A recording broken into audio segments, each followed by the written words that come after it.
মিষ্টিমা কেমন আছো? জানো, আমার তোমার জন্য কত কষ্ট হচ্ছিল। এসো মা, আমার বুকে এসো মা।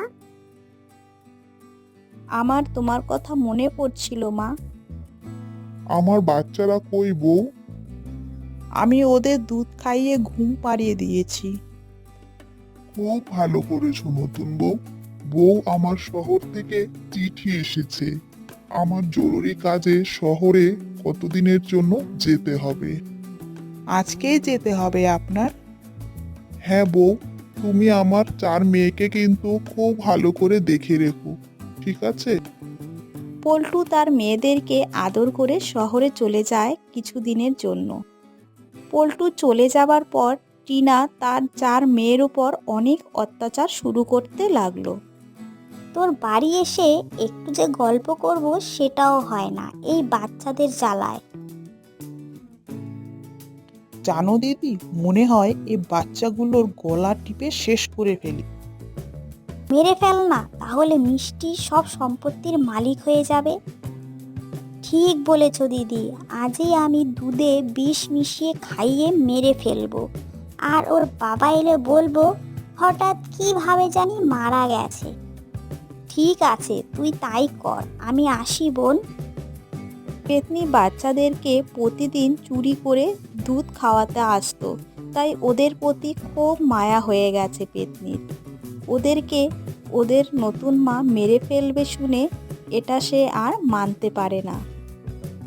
আমার তো কোনো বাচ্চা নেই, আজ থেকে ওদের আমি মানুষ করব, আমার নিজের সন্তান মনে করে।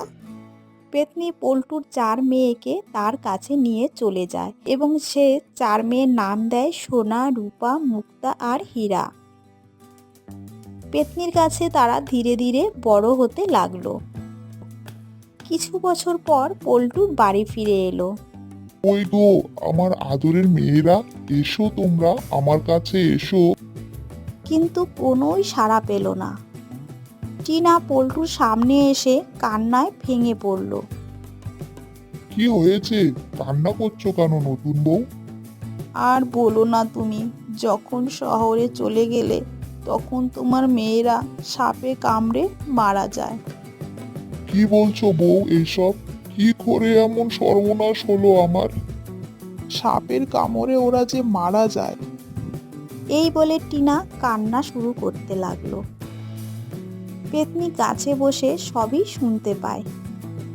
ওরে সর্বনাশী মা, তুই নিজে বাচ্চাদের বিষ মেশানো দুধ খাইয়ে মারতে চেয়েছিলি, আর ওদের বাবাকে বলছিস সাপে কামড়িয়েছে। দাঁড়া, তোর ব্যবস্থা আমি করছি।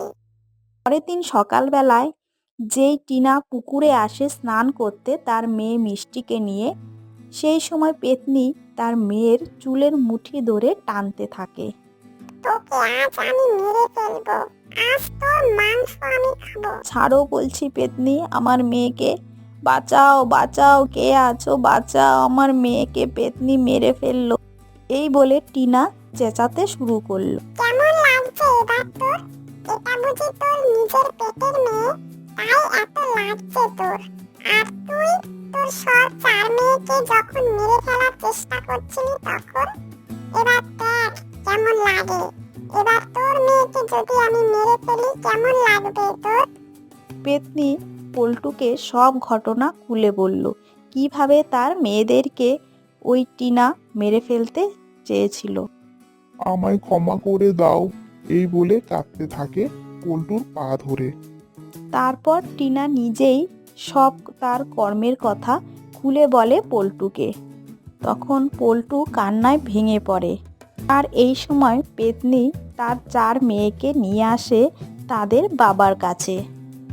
পল্টু তার 4 মেয়েকে পেয়ে খুবই খুশি, আর তার মেয়েরাও তাদের বাবাকে পেয়ে খুবই আনন্দিত হয়। এরপর টিনা ও তার মেয়েকে পল্টু বাড়ি থেকে বের করে দেয়। এভাবেই তারা সুখে দিন কাটাতে লাগলো।